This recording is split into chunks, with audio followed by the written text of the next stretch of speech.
Start చేసాం.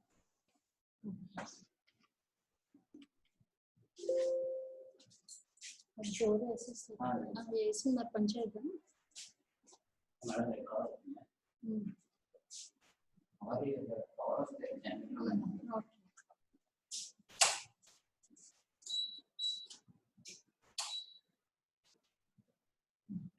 Thank you. Thank you. Good morning, students. Today we'll be discussing about spotters, which are very important in your examination. You have to identify them and write a few points regarding each spotter. Basically, identification is the most important. So this is one spotter. And what is this? This shows the phases of gastric secretion. Different phases. What are the phases? Gastric secretion, as you all know, it's mainly composed of hydrochloric acid. And there are three phases. They are the cephalic phase, gastric phase, and the intestinal phase. So these are the phases of gastric secretion. And cephalic phase, it is what are the stimulators for this cephalic phase. Cephalic phase, this is induced even before the food enters the stomach. That is on seeing the food itself, this phase will be elicited. Anything, either by sight or by smell or thought, taste and chewing of the food. These are the different stimulators for this phase of the gastric secretion. So here the food doesn't enter the stomach. Even before taking the food itself, this phase will be elicited. And these neuronal signals, they reach the cerebral cortex. Here taste or smell of the food, tactile sensation in the mouth, they reach the central nervous system, and the appetite centers, that is which are located in the amygdala and the hypothalamus. And this information will be passed on to the dorsal nucleus of the vagus. And from here, this information will be carried to this part of the stomach. This is the part of the stomach. Here, this part is the cardiac region, cardiac, and this is the fundus region, fundus. This is the body of the stomach. This is the antrum, and this is the pyloric region of the stomach. This, all these parts are important. It contains different glands. Okay, so here the information which has been sent from the appetite centers of the amygdala and the hypothalamus, they reach the dorsal nucleus of the vagus, and from the vagus it reaches the body or the fundus of the stomach, and it liberates acetylcholine. This acetylcholine then acts as a stimulator for this HCl production. This HCl production mostly here in the body of the stomach, it occurs in the gastric glands, which are also termed as the oxyntic glands. And here in the pyloric region, you have the pyloric glands. Now coming to this, so mainly it is cephalic phase is elicited before the food enters the no food. Here there is no food in the stomach. It's elicited even before the food enters the stomach. That is by the sight, smell, taste, or anything, tactile sensation in the mouth. These can stimulate these areas in the cerebral cortex, and that information will be passed on to the vagus, and from the vagus that information will be carried to the stomach. So mostly the body of the stomach or the fundus part of the stomach. Here coming to this part of the stomach, two types of glands. HCl secretion occurs mostly from these glands. That is the, here we have the, in this fundic region as well as the cardiac, this is the cardiac region. So fundus region and the body and the cardiac region. So here we have most important glands which are termed as the gastric glands or the oxyntic glands. These glands mostly have cells. Most important cells in these are the parietal cells or the oxyntic cells, and also which are responsible for the secretion of parietal or the oxyntic cells, which are located mainly in this fundus and the body of the stomach. These cells, that is the parietal or the oxyntic cells, they are responsible for the secretion of HCl. These gastric glands also contain peptic cells which secrete pepsinogen. Also, these have enterochromaffin-like cells, ECL cells, which secrete histamine, which is one more stimulator for this HCl secretion. So, these are the glands and the different cells which are present in the fundus and the body of the stomach. Here, these are the gastric glands. Most important cells are the parietal or the oxyntic cells, which are responsible for the secretion of HCl. Here, you have this in this pyloric region. You have the pyloric glands, which have different cells. What are they? They have the mucus cells which secrete mucus, peptic cells which secrete pepsinogen, and the other cells, most important cells, are the G cells. That is the which secrete the hormone gastrin. That is the hormone which is responsible for the secretion of HCl. Gastrin is secreted from this G cells which are located in the pyloric glands. That is the pyloric region of the stomach. So, and this gastrin, it enters the circulation. It enters the circulation and it acts on the ECL-like cells, that is the enterochromaffin-like cells, to release histamine. Histamine, which is one more stimulator for HCl secretion. So this is the basic mechanism how the HCl is secreted from the cells and the glands, that is the gastric glands and the pyloric glands. All these will not contribute in the cephalic phase of this gastric secretion. One second, please.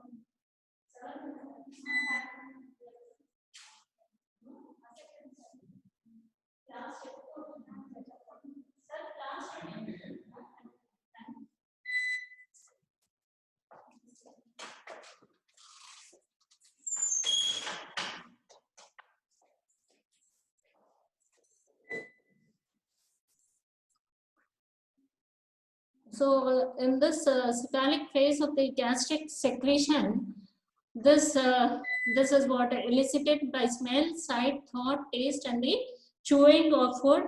And these sensory stimuli, they activate dorsal motor nucleus of the vagus and the medulla. And this accounts for 49 to 50% of the total gastric secretion. HCl, that is HCl from the parietal cells, gastrin from the G cells, and the pepsinogen from the Chief cells.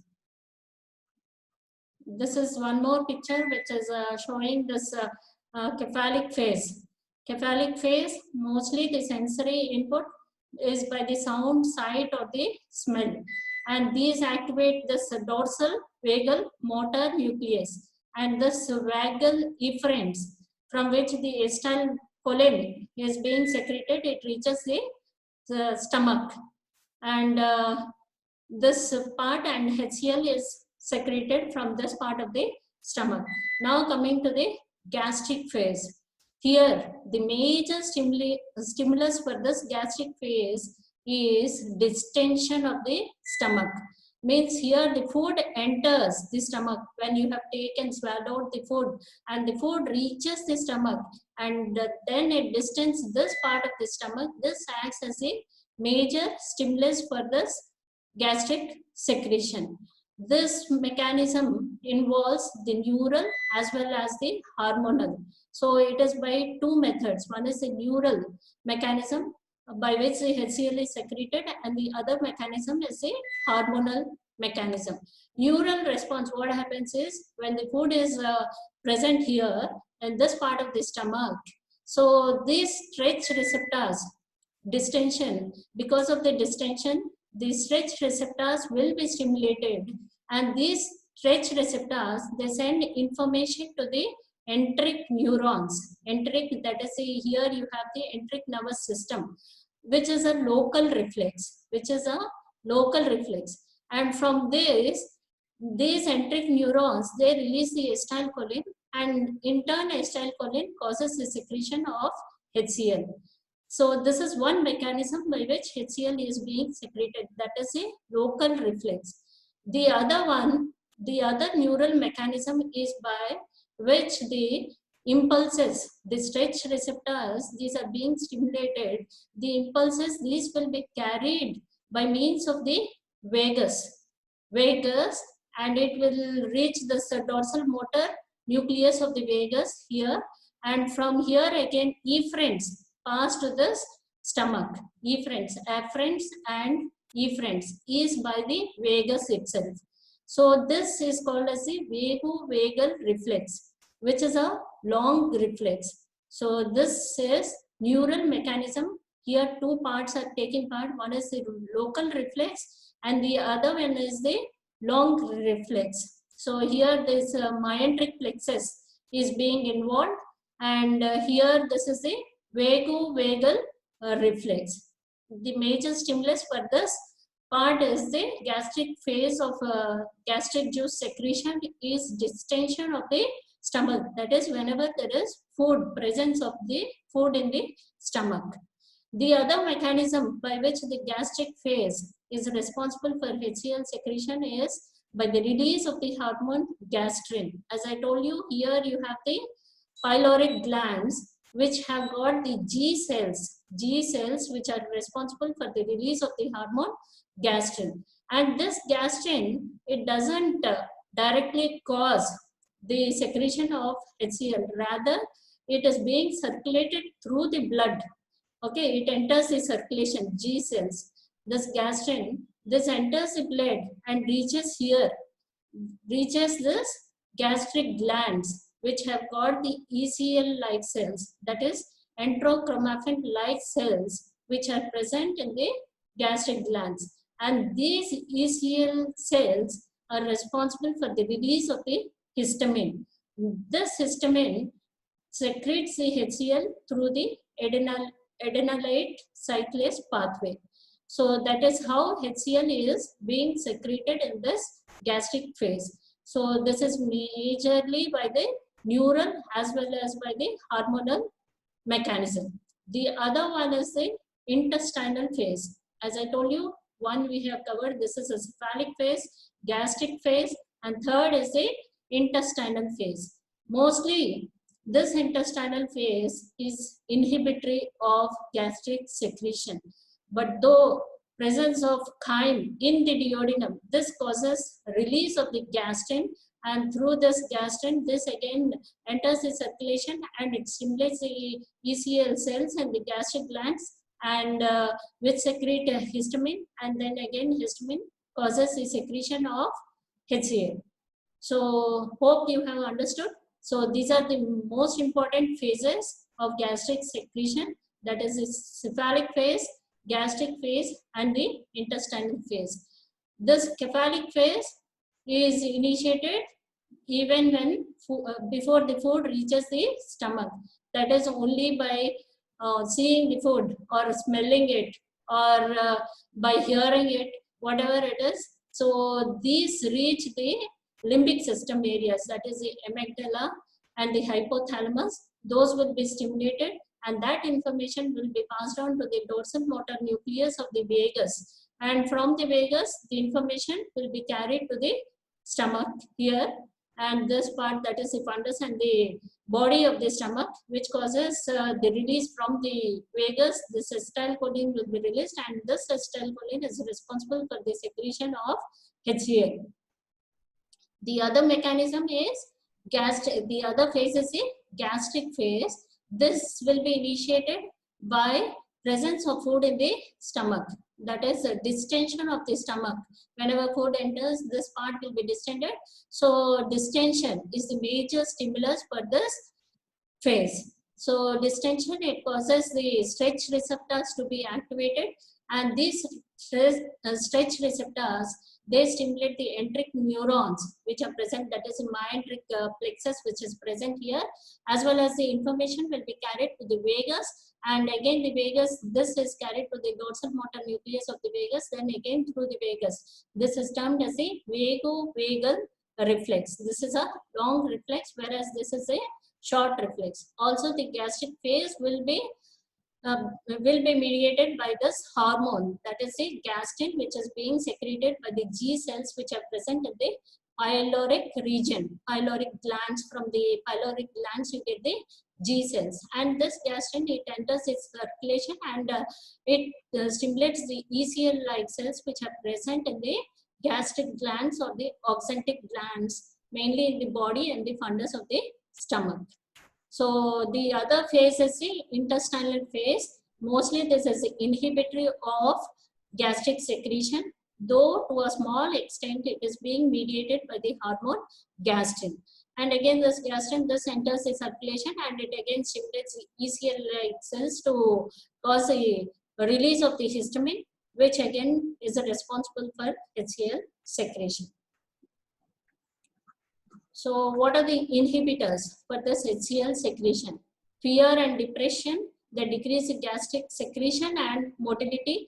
Anger increases secretion. This is the most important, which has to be noted when the subject is like over anxious or something, more of anger, that leads to increased gastric secretion, and sometimes it can lead to the formation of the peptic ulcers. And this is coming to the gastric phase. Distension of the body of the stomach, distension of the antrum, these are the major stimulants. Products of the partial protein digestion.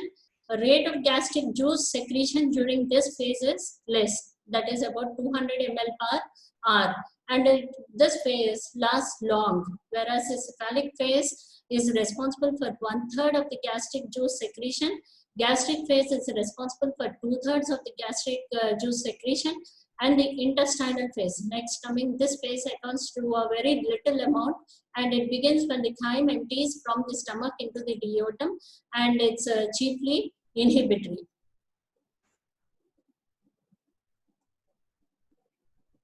This is another spotter.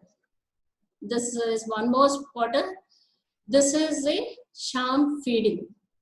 So this is an experiment which has been done to prove that, to show that cephalic phase is responsible for gastric secretion.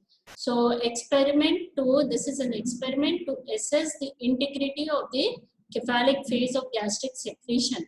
What is done for the experiment? They have chosen a dog. In this dog, in this experiment, fistula is made in the esophagus. When the animal fistula here, it has been made in the esophagus, and this is cut. The esophagus is cut, and the two ends, the upper end is brought to the surface. When the animal eats, food comes out through the fistula. Gastric juice is collected, and simultaneously gastric juice is collected by placing a cannula in the stomach. So here this is the stomach. This gastric juice will be collected from the stomach, and here in the neck part, neck region, esophagus will be cut, and the two curtains will be brought to the surface. When the animal eats, the upper end, through the upper end, the food comes out. The food doesn't reach the stomach. This shows that the food doesn't reach the stomach. But in spite that, when you place a cannula in the stomach and collect the juice, you get this gastric juice. So this is the experiment which shows that without taking the food also, gastric juice will be secreted. That is the importance of the, that shows the significance of the cephalic phase, which is responsible for gastric juice secretion. And also bilateral vagotomy is done and gastric juice is collected for analysis. Bilateral vagotomy, when you do this vagotomy procedure, then no gastric juice will be secreted. So this is an experiment which shows the integrity, to assess the integrity of the cephalic phase of the gastric juice. Hope you understood. This is the sham feeding procedure. Here the dog has, this is an experimental evidence to assess the integrity of the cephalic phase of the gastric juice. The dog has been selected for this experiment, and here what has been done is the esophagus, it has been cut in the middle of the neck, and the cuttings are brought to the surface. The other thing which is being done is a cannula is put in the stomach, and the fluid whatever has been collected, that will be, which has been secreted, will be collected. This shows that if we do not take the food also, some amount of gastric juice is being secreted. This is one more spotter. So this is enteric nervous system. This spotter shows enteric nervous system. Now coming to this enteric nervous system. This is, you have innervation to the gastrointestinal tract, that is by the autonomic nervous system as well as by the enteric nervous system. This enteric nervous system, it acts on its own. Okay. So this enteric nervous system, this is intrinsic nervous system of the gastrointestinal tract. It is present from the stomach to the anus. And what are the different parts of this enteric nervous system? This consists of neurons of these plexus. This consists of myenteric and the submucosal nerve plexus of the GI tract. Neurons of these plexus are small interneurons that connect afferent neurons and the efferent neurons to the smooth muscles, secretory cells, and the epithelial cells. This enteric nervous system is also known as the third division of the autonomic nervous system.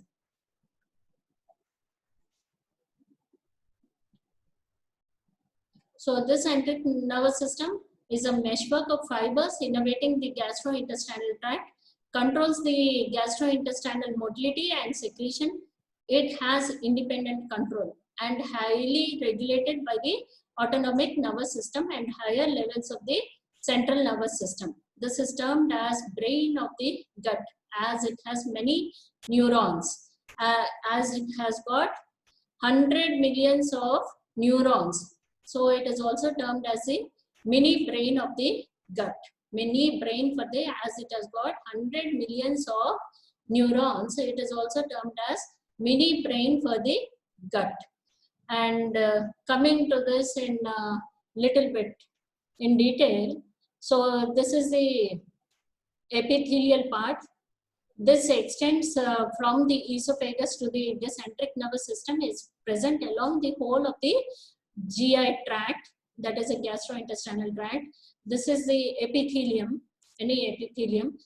Before in this epithelium, you have the mucosal layer. You have the mucosal layer will be containing this epithelium. You have the lamina propria and the muscularis mucosa. Just beneath this layer, you have the submucosal layer. Submucosal layer. Submucosal layer, you have the submucosal plexus, which is also termed as a Meissner's plexus. This is this plexus, Meissner's plexus. This plexus is very important. So in between, next coming to the next layer is the circular muscle layer, and next is the longitudinal muscle layer. In between the circular and the longitudinal muscle layers, you have the myenteric plexus. These are the neurons which are taking part in this myenteric plexus, which is also termed as the Orbach's plexus. So Orbach's plexus. The other layer is the serosal layer. So here we have got most important parts are the this mucosa, which has got an epithelium, any part of the any lining of the gastrointestinal tract. These are the layers. Okay, so the upper one is a mucosal layer, submucosal layer, and you have the circular muscle layer, longitudinal muscle layer, muscular layers, and then you have the serosa. So in this mucosa, you have this epithelium, lamina propria, and the muscularis mucosa. In the submucosa, most important part, here you have the submucosal plexus or the Meissner's plexus, which is very important plexus. And these are mostly excitatory neurons. Excitatory. Remember this. These are the centric nervous system is mostly comprised of this submucosal plexus or the Meissner's plexus and the myenteric plexus or the Orbach's plexus. These play a major role. These are the parts. These consists of the afferent neurons, efferent neurons, interneurons. So many neurons play a part, and these are being modulated by the autonomic nervous system. These gastrointestinal tract, though it can function on its own, but its functions are being modulated by the autonomic nervous system, that is the sympathetic and the parasympathetic. So here in the submucosal layer, also you have certain glands. Also, you have certain blood vessels. See, these are the, so this is a mucosal layer containing epithelium, everything, lamina propria, and this is a submucosal plexus, submucosal plexus. Here, whenever food enters the lumen of this GIT, what happens? Because of the distension, what happens? Stretch receptors will be stimulated. These stretch receptors, they activate these neurons which are present in the submucosal plexus. And here you have the circular muscle layer. So what happens? This food has to go forwards. Whenever the food is present here in the lumen of the GIT, circular muscle layer will be contracted, and here you have the longitudinal muscle layer. Just myenteric, this is the myenteric plexus. Next to the submucosa, you have the myenteric plexus, then the longitudinal muscle layer. What happens? This will be relaxed. So inhibitory signals will be given to the longitudinal muscle. And what are the inhibitory neurotransmitters? Mostly the inhibitory neurotransmitters are the nitric oxide and the vasoactive intestinal polypeptide. Whereas the stimulatory neurotransmitter is the excitatory, or the stimulatory neurotransmitter is acetylcholine. So whenever the food is present here in the lumen of the GIT, stretch receptors will be stimulated, and it causes contraction of the circular muscle layer and the relaxation of the longitudinal muscle layer. Also, what happens whenever there is food present here? So it causes certain glands which are present in the submucosal layer to get stimulated, and they release certain secretions. Also, the blood flow.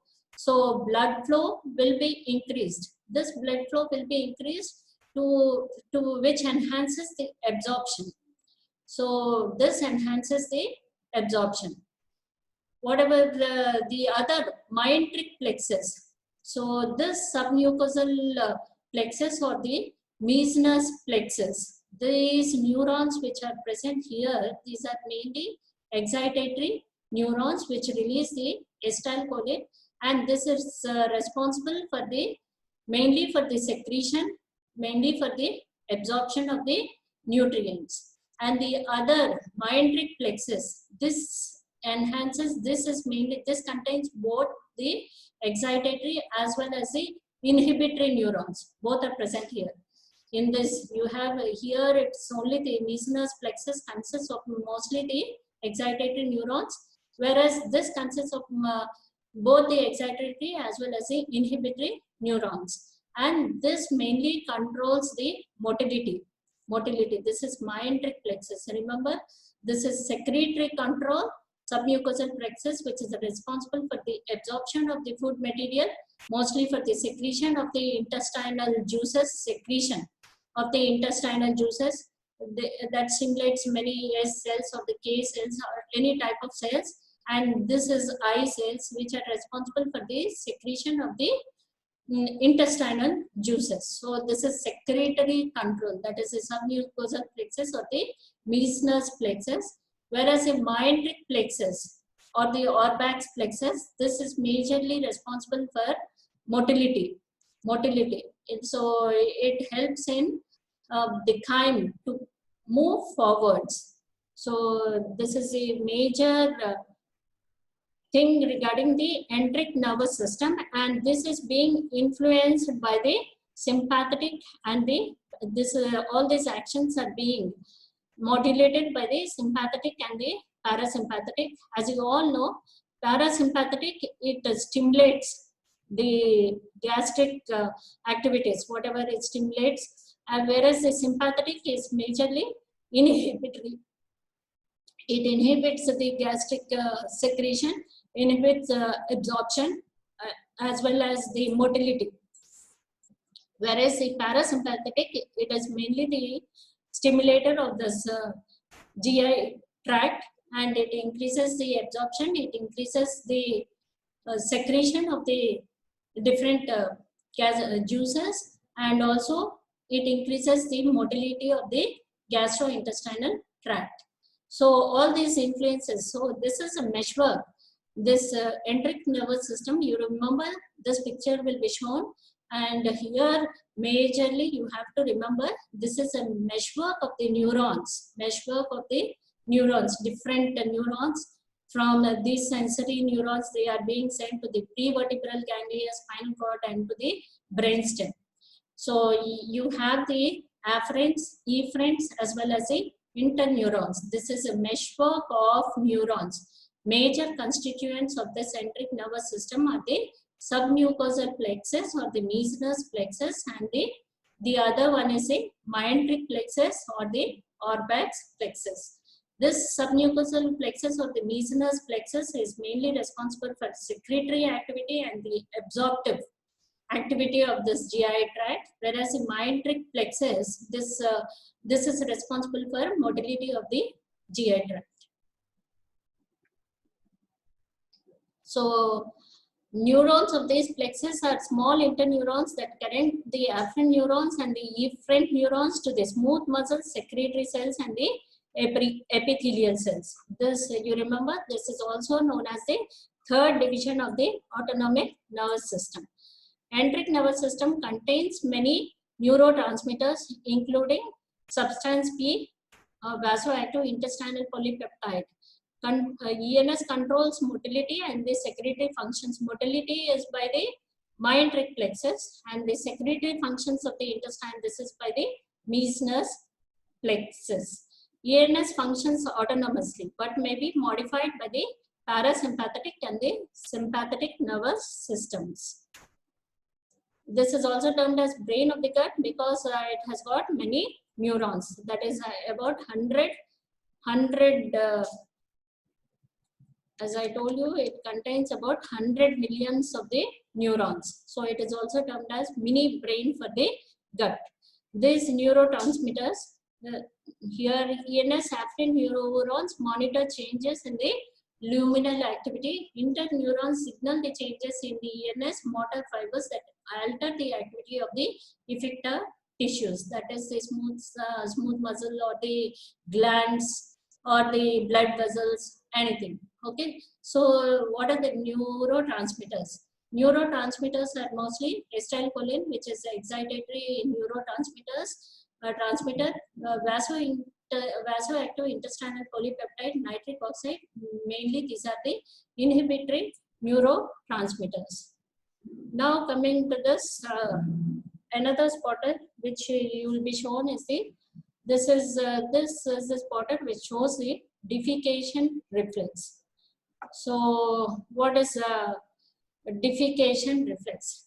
Here is the defecation reflex is, this is a reflex phenomenon with a voluntary control. It is by this defecation is a process, expulsion of the fecal material, and this occurs by two mechanisms, by actually three mechanisms. One is the reflex phenomenon, second one is the voluntary control, and third one is the Valsalva maneuver. So defecation, this occurs by three mechanisms. One is the reflex intrinsic mechanism, the other one is the voluntary control, third one is by the Valsalva maneuver.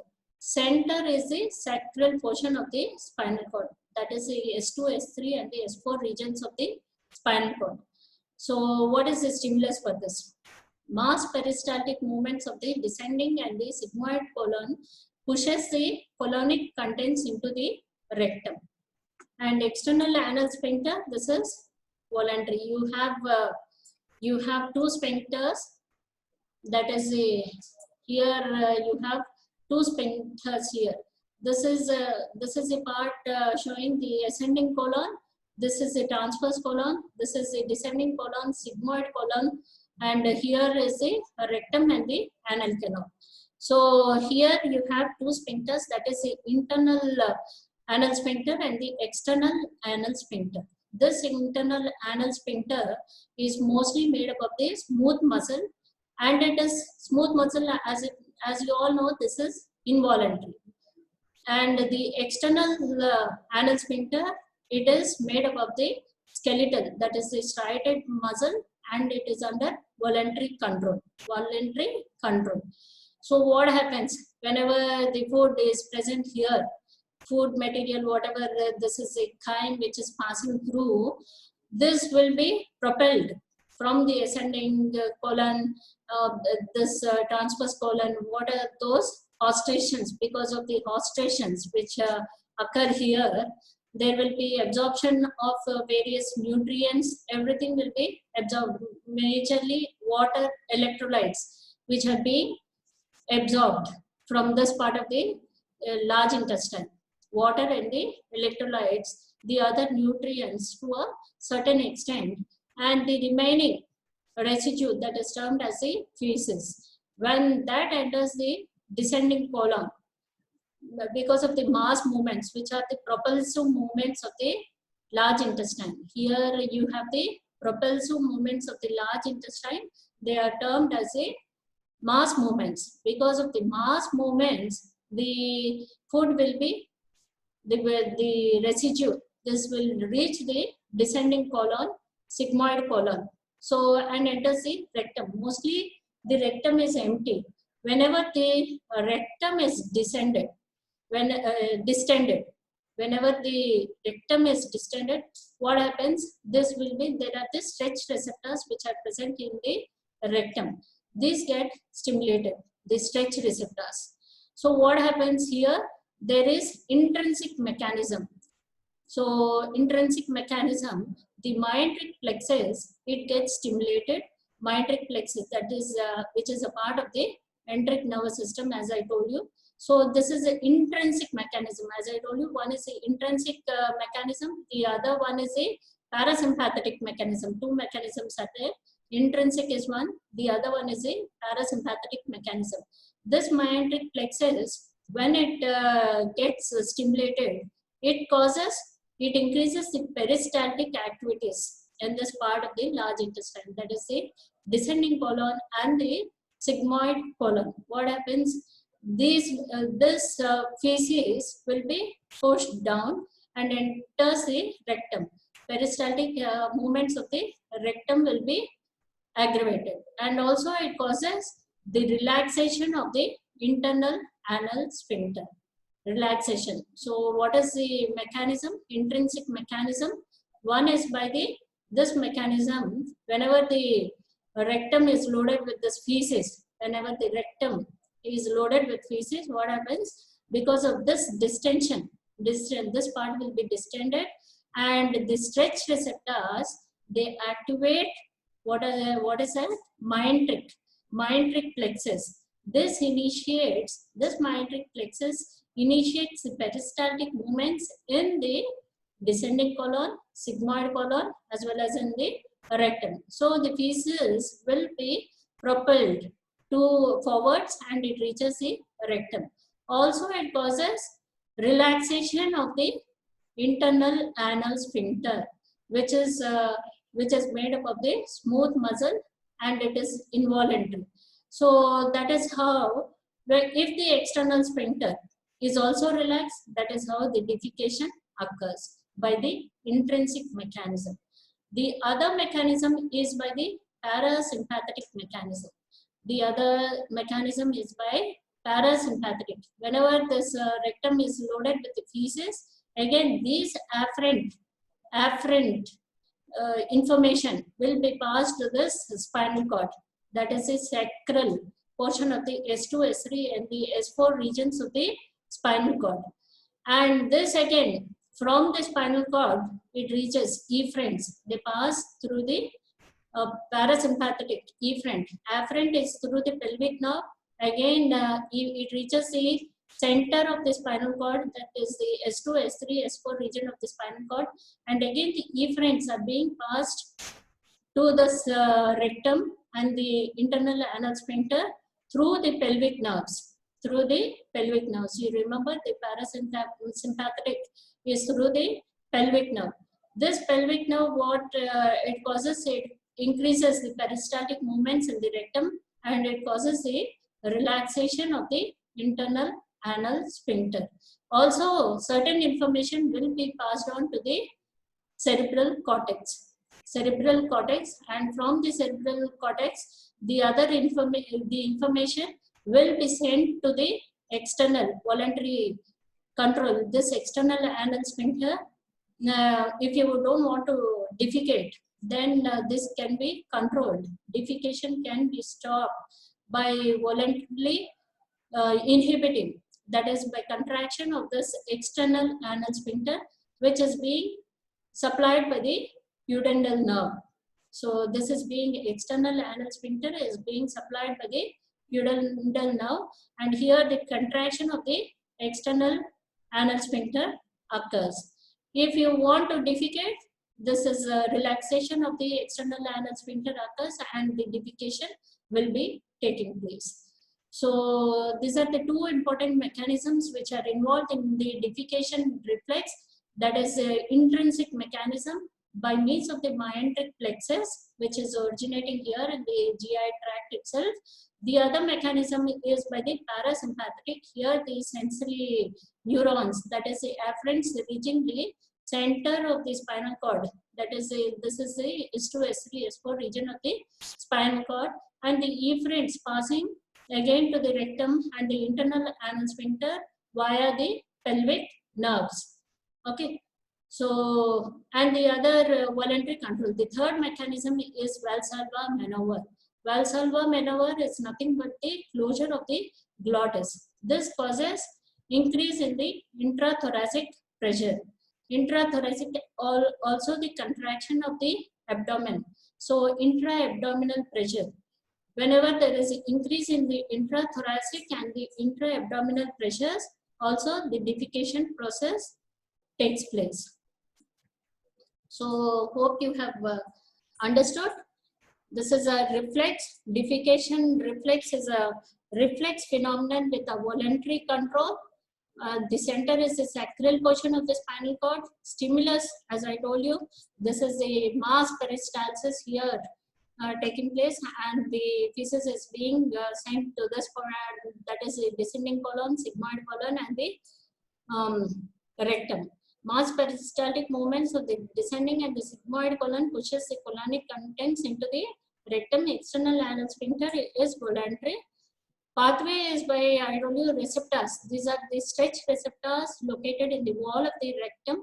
Afferent information is conveyed to the sacral segment of the spinal cord via the pelvic nerve. This is the parasympathetic pathway. Efferent information to the rectum and the internal anal sphincter via the pelvic nerve, and to the external anal sphincter via the somatic nerve, that is a pudendal nerve. Higher centers influence the spinal cord center via the corticospinal pathway. The other mechanism, as I told you, this is a Valsalva maneuver. Increase intra-abdominal pressure, relaxation of the external anal sphincter. So these cause defecation. And also the decreased anorectal angle. One mechanism which is responsible for prevention of this defecation, that is the anorectal angle, maintenance of the anorectal angle, which is maintained at about 90 degrees. So defecation doesn't take place normally. Whenever you want to defecate, then this anorectal angle will be decreased to about 15 degrees. So the other is the contraction of the puborectalis muscle, which prevents defecation, and whenever you want to defecate, this relaxation of the puborectalis muscle also occurs. Contraction of the respiratory muscle increases intrathoracic and the intra-abdominal pressures. Intra-abdominal pressure increases to about 200 centimeters of water. This is a picture showing enterohepatic circulation of the bile salts. Enterohepatic circulation of the bile salts. This is important.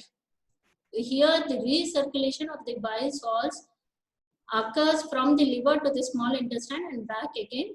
Limited pool of the bile salts to help break down and to absorb fat. Path of circulation, bile salts travel from liver to the duodenum via the common bile duct. When the bile salts reach the terminal ileum, 90 to 95% of bile salts are reabsorbed into the portal circulation. So here this is the liver. Here the this part is the intestine. What happens here is a liver. In the liver, primary bile acids. Primary bile acids are being synthesized in the hepatocytes. What are these primary bile acids? They are the folic acid and the chenodeoxyfolic acid.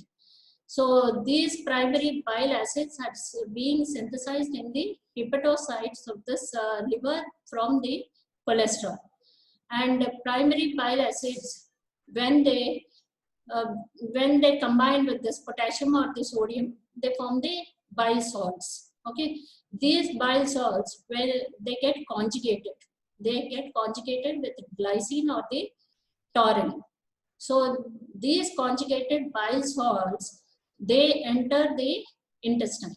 Here in the intestine, this what happens? Most of the conjugated bile salts, they enter the portal vein and they reach the liver again. They reach the liver. Okay, conjugated bile salts. Some of the conjugated bile salts, they are deconjugated in the terminal ileum to the secondary bile acids, which are termed as a lithocolic acid, lithocolate, and the colate. These secondary bile acids, they are acted upon by this colonic bacteria which are present in the colon. They are acted upon this colonic bacteria, and again they are converted to the bile acids, primary bile acids, and these bile acids are again reabsorbed into the portal vein, and they again reach the liver. Most of the bile acids, whatever the bile acids, primary bile acids or the secondary bile acids or the bile salts, most of them are being reabsorbed through the portal vein again to the liver. So enterohepatic circulation. The other 95% of the bile salts, 95% are being reabsorbed. Only 5% will be excreted. only 5% of the bile salts are being excreted. This is very important. Why bile salts? What are the functions of these bile salts? Major function, it is responsible for the absorption of the fats. Mostly this is these bile salts, they are responsible for the absorption of the fats in the form of micelle formation. The second one is also responsible for the emulsification of the fats, and the other functions of the bile salts, they prevent the gallstone formation as they combine with the lecithin, and they prevent the gallstone formation. And also it helps in the absorption of the fat soluble vitamins. What are they? Vitamin A, D, E and K.